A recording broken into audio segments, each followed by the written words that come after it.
अस्सलाम वालेकुम दोस्तों, तुसीं देखदे भाई YouTube channel Talha Sahib vlogger ते मैं तलहा साजिद। दोस्तों अज दे व्लॉग फिर मैं किसान भरावां दी आवाज़ लैके तुहाडे सामने आया वां। अज दा व्लॉग बहुत अच्छा बनने वाला वा। चैनल सबसक्राइब कर दो, वीडियो नूं शेयर कर दिओ। तो अज दे मेरा खास मौजू आ किसान ते महंगाई।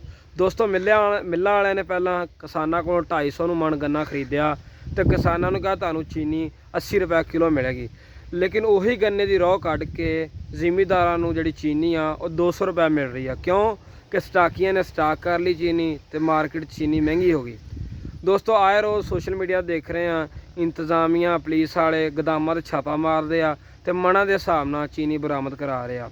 इंतजामिया नूं गुजारिश आ खादां वाले स्प्रेयां वाले गोदामां ते भी छापे मारन ताकि खाद भी सस्ती हो सके तो मार्केट तो ब्लैक होने तो बचे। दोस्तों पिंडां दे विच एक होर नवां ही काम चल पिया कि किसान भरावां दी फसलों की चोरी होने लग पई। कल साडे चक एक किसान भरा दी फसल तेल की चोरी हो गई, तेल झाड़ लग्या कोई तो कपाह चोरी हो जाती है, कपाह चुग लैंदे आ चोर।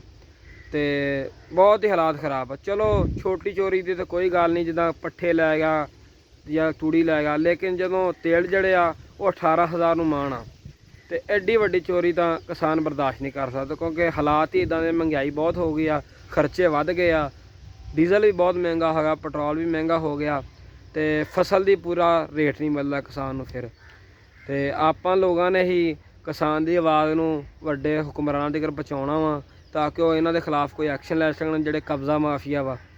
तो उम्मीद करना अज की वीडियो बहुत अच्छी बनी होगी। चैनल सबसक्राइब कर दो, वीडियो शेयर कर दो। अगली वीडियो में मिलते हैं। अल्लाह हाफिज़। अल्लाह तुहाडा हामी नासर हो।